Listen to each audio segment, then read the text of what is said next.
Olá, gente, tudo bem? Vamos continuar, tá?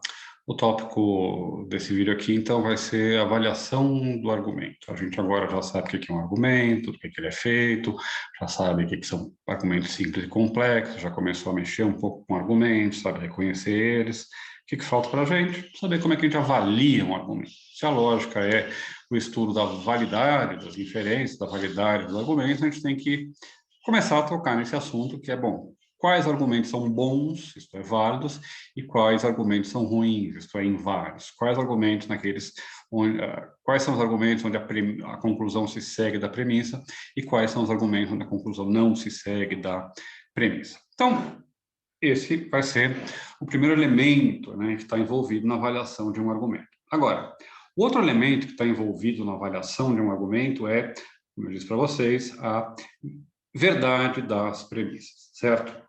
Então,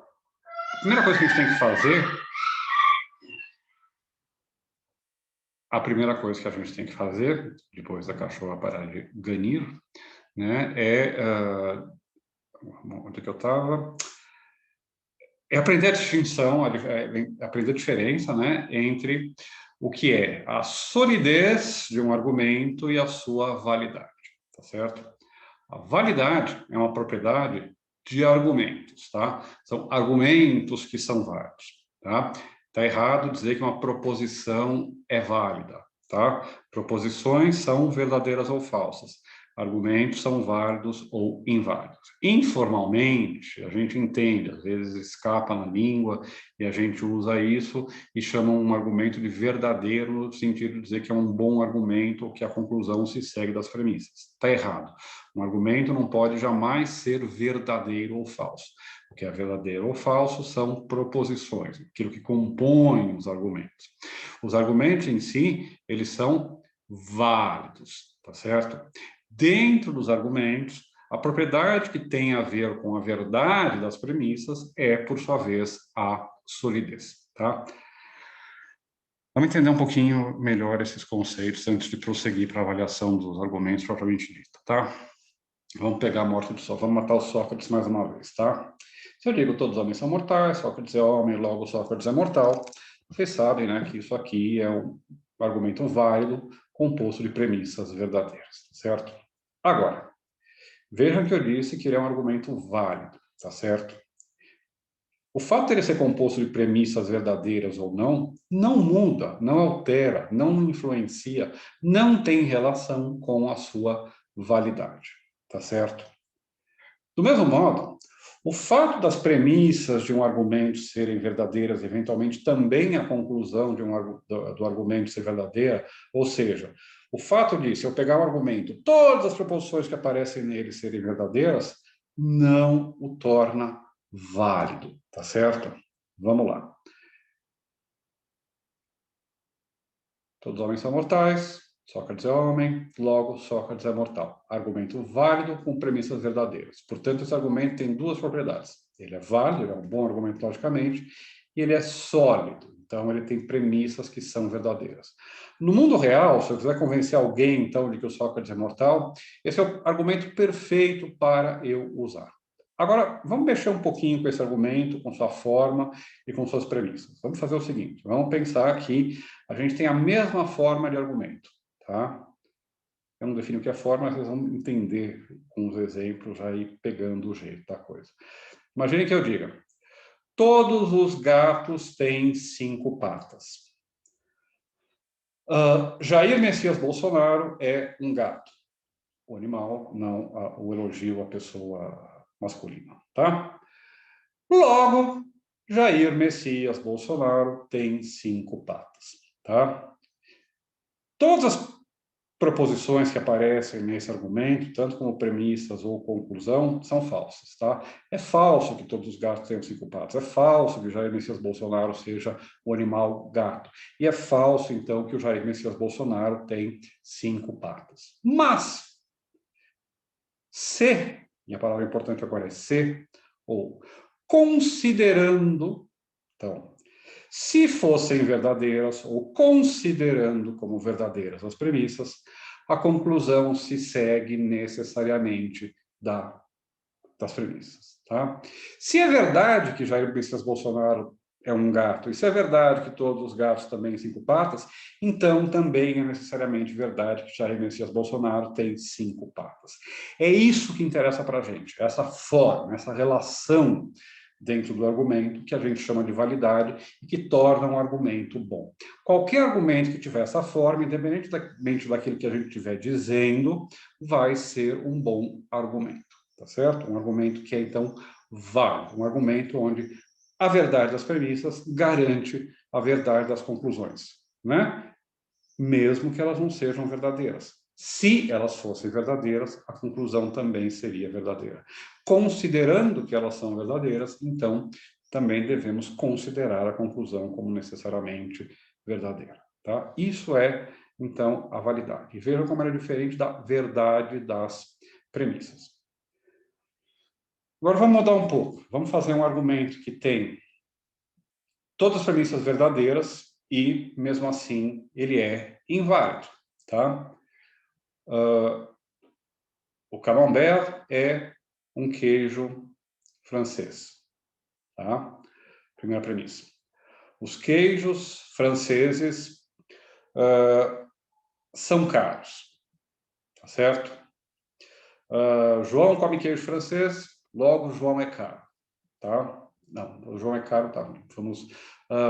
João come queijo francês, logo, sei lá, João é músico, tá? E João é músico. Beleza. É tudo verdadeiro. Mas, obviamente, o argumento é ruim. Obviamente, a conclusão de que o sujeito lá é músico, tá? Não se segue das premissas, tá certo? Então, vejam, verdade não tem a ver com validade. Vocês pegaram o livrinho do Salmo, tá? O capítulo lá sobre dedução, vocês têm alguns exemplos bem didáticos sobre a diferença entre verdade e validade. Aliás, deixa eu fazer isso, tá? Vamos pausar aqui, vamos ver se dessa vez eu acerto a pausa. Pausar o record. Dessa vez acho que deu certo, vamos lá. Agora eu vou projetar aqui o Salmon, tá? Outro livrinho que faz parte da nossa bibliografia. Cadê o Salmon? Salmon, Wesley Salmon está aqui, vejam só. Vejam só, capítulo 2 do Salmo, dedução, né? Ele começa dizendo: a validade dos argumentos dedutivos é determinada pela forma lógica e não pelo conteúdo dos enunciados. Que ele está dizendo, olha, tem duas coisas diferentes na avaliação dos argumentos, a sua forma e a verdade das premissas, né? A verdade das premissas é aquilo que ele chama de conteúdo dos enunciados que a compõem. Depois de examinar a relação entre forma e validade, discutiremos algumas das mais notáveis formas válidas de argumentos dedutivos e apresentaremos falácias comuns. Tá bom, que interessa para a gente. Mas vejam aqui embaixo, tá? A lógica preocupa-se com a correção dos argumentos e não com a verdade ou falsidade das conclusões. Então, considerem lá, vamos considerar esses exemplos que ele dá aqui. Vejam só, estão aqui. Deixa eu aumentar um pouquinho para vocês verem melhor aí no vídeo de vocês. Tá? Aqui. Considerando argumentos válidos, argumentos que têm a forma lá do argumento do Sócrates, né? Vejam, ou pelo menos parecidos, são todos silogismos, a gente não viu silogismos ainda, mas saibam que são silogismos, tá?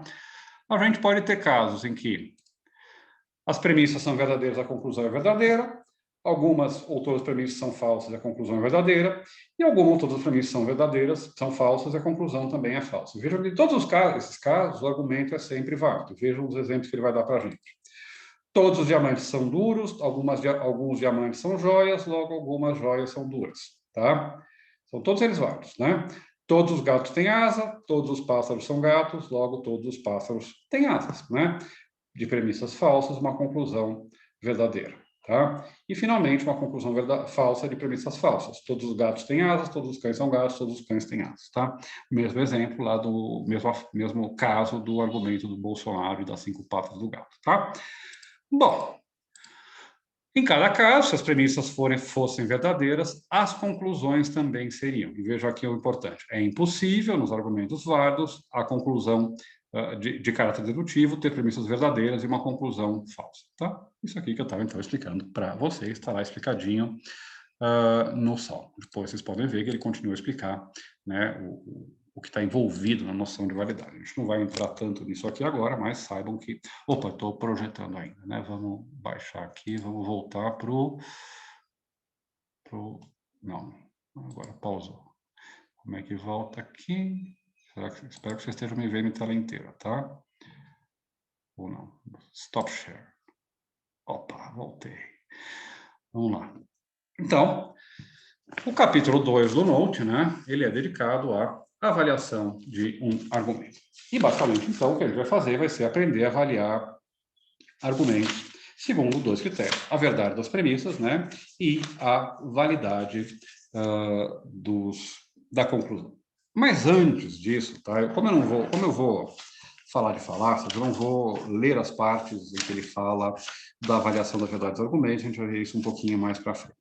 Mas eu quero que a gente passe, né, a um outro ponto importante que tem a ver com aquela distinção que eu tinha feito sobre lógica formal e lógica informal na nossa encontro anterior, que tem a ver, né? Deixa eu projetar de novo aqui para vocês, só achar.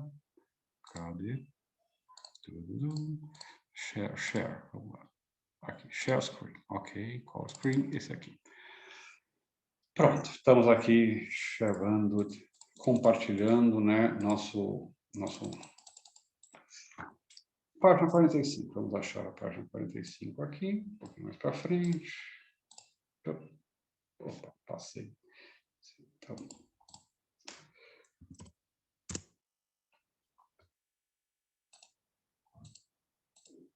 aqui. O que eu quero, o que interessa a gente agora é a validade e a probabilidade indutiva. A diferença básica entre esses dois tipos de argumento está na necessidade com que um argumento deriva das premissas, no caso da lógica formal, e na probabilidade, que é diferente da necessidade, com a qual uma conclusão deriva das premissas na lógica informal. Em argumentos dedutivos, se as premissas são verdadeiras, é impossível, não há caso nenhum, eu não consigo imaginar uma situação em que a conclusão seja falsa.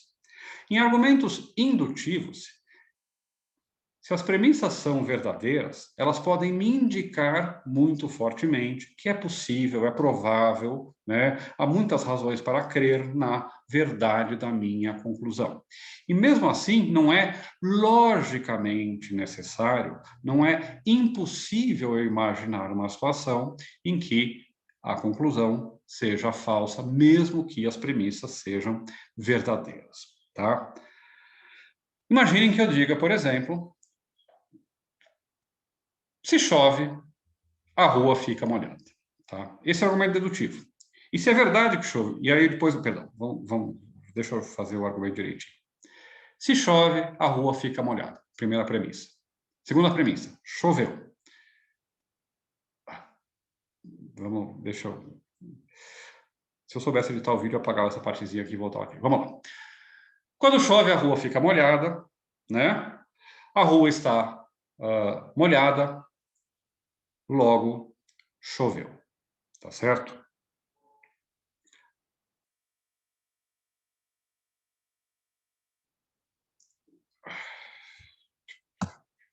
Não vou.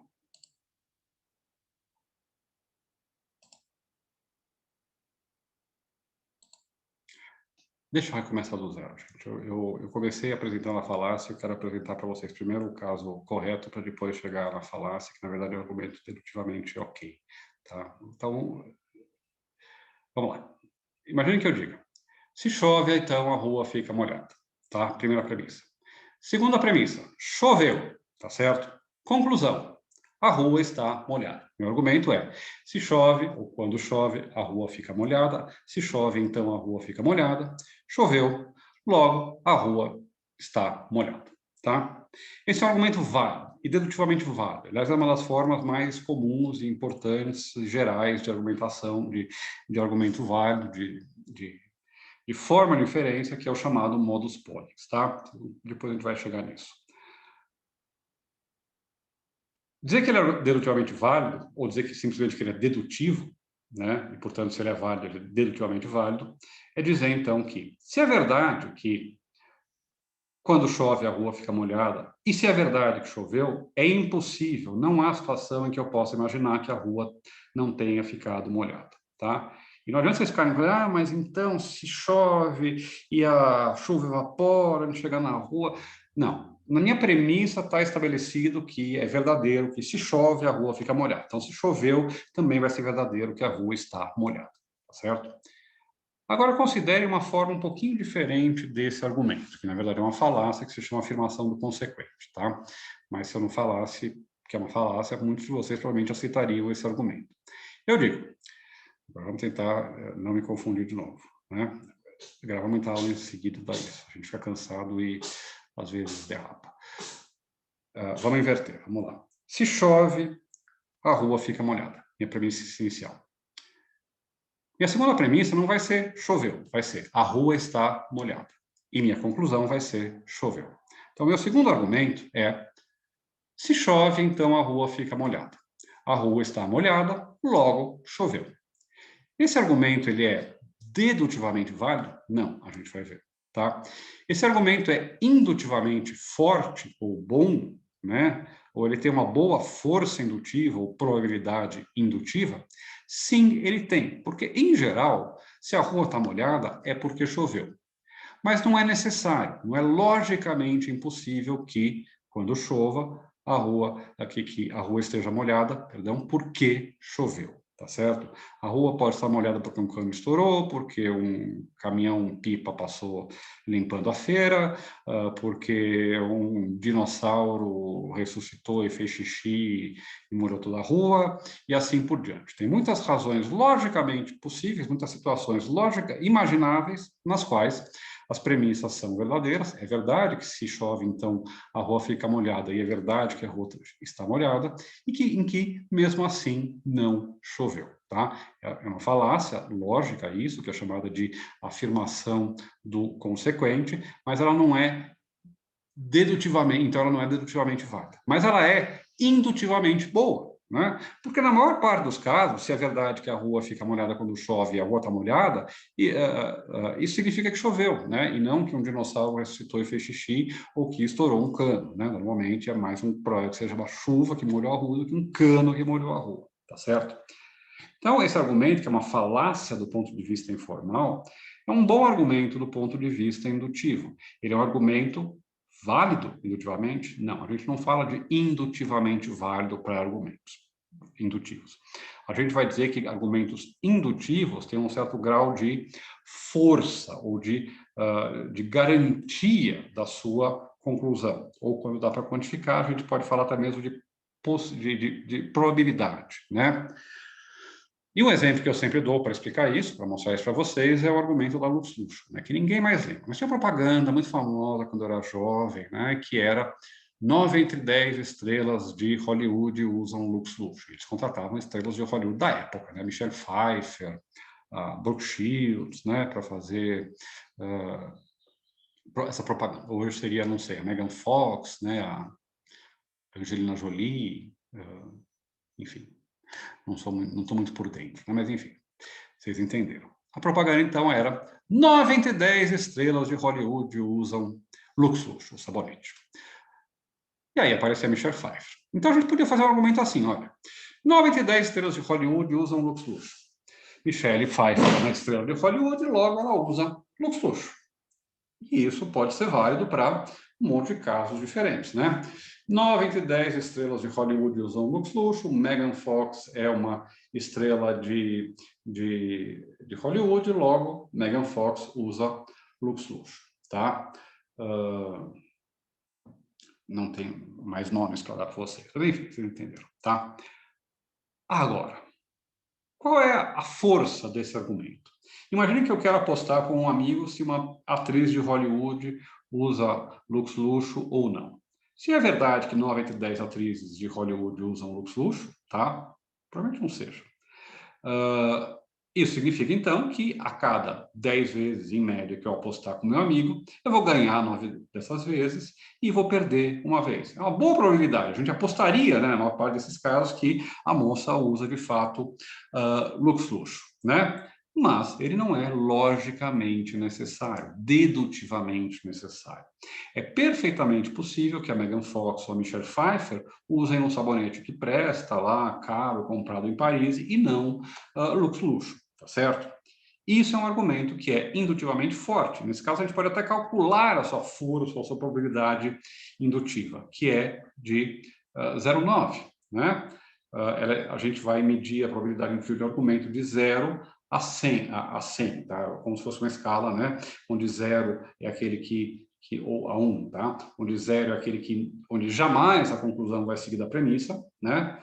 Se eu digo, por exemplo, que todos os homens são mortais, jamais vai seguir disso a premissa de que a conclusão, perdão, de que Sócrates é imortal.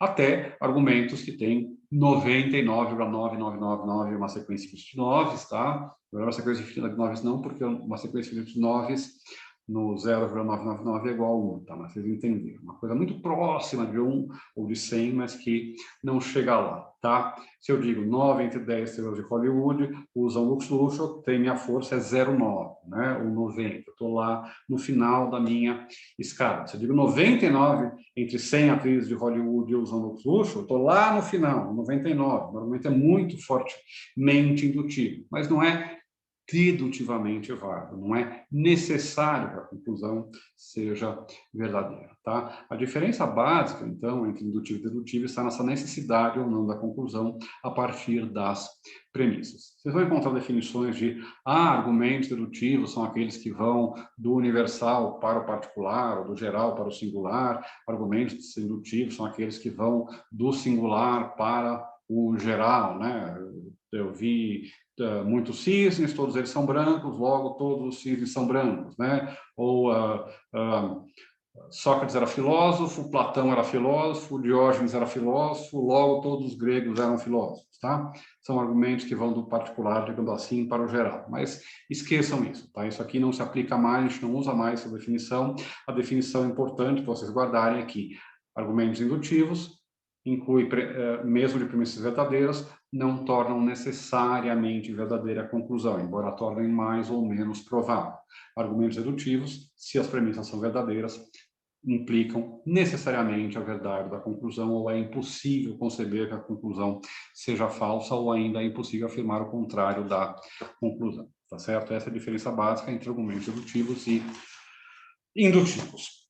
E aí eu não vou analisar a probabilidade indutiva ou dedutiva dos argumentos, tá? Vocês vejam isso lá no texto, até porque a gente vai ver um pouco de falácia, vocês vão ver que como um instrumento um pouquinho melhor do que a probabilidade indutiva para analisar os tipos de argumento, tá certo? Então, para terminar mais uma conversa, né? Essa aqui vai ser um pouco mais curta para eu poder separar um pouco melhor as coisas, né? Nós vimos, né, que para avaliar um argumento a gente tem basicamente dois critérios. Um critério que tem a ver mais com a lógica formal, que é o critério da validade, e um critério que tem a ver com a lógica informal ou com a teoria do conhecimento, enfim, com outras áreas que não necessariamente a lógica dedutiva, que é a lógica informal, a retórica, a teoria da argumentação. A teoria da argumentação, a retórica, a lógica informal tratam basicamente de argumentos indutivos, enquanto aquilo que vai nos interessar são essencialmente argumentos dedutivos. Mesmo assim, é muito importante estudo dos argumentos indutivos, porque no mundo real, digamos assim, a maior parte dos argumentos são indutivos, tá certo? E não dedutivos, que seria o modelo ideal que os filósofos buscam alcançar. Será que tem mais alguma coisa importante aqui nesse capítulo para falar para vocês? Não? Acho que não. Deixa eu ver aqui. Tem vários exercícios aí que vocês podem fazer, tá? Não vou entrar neles. Enfim. Só dar alguns exemplos, tá? Para não dizer que eu não dei, tá? Argumento. Imagina que eu digo, vai dar, eu estou jogando uma moeda, tá? E eu digo, vai dar coroa. Qual é a minha probabilidade indutiva de eu estar certo?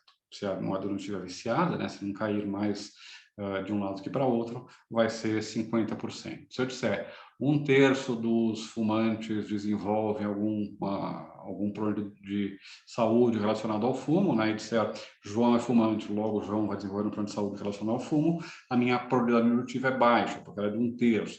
Eu vou acertar em um caso e errar em 2 no mundo real, na maior parte das vezes que eu vou aplicar essa minha regra, esse meu argumento. E, obviamente, a gente tem casos que são muito mais difíceis de decidir, né? Casos em que, por exemplo, a gente junta várias características, chega a uma conclusão, né?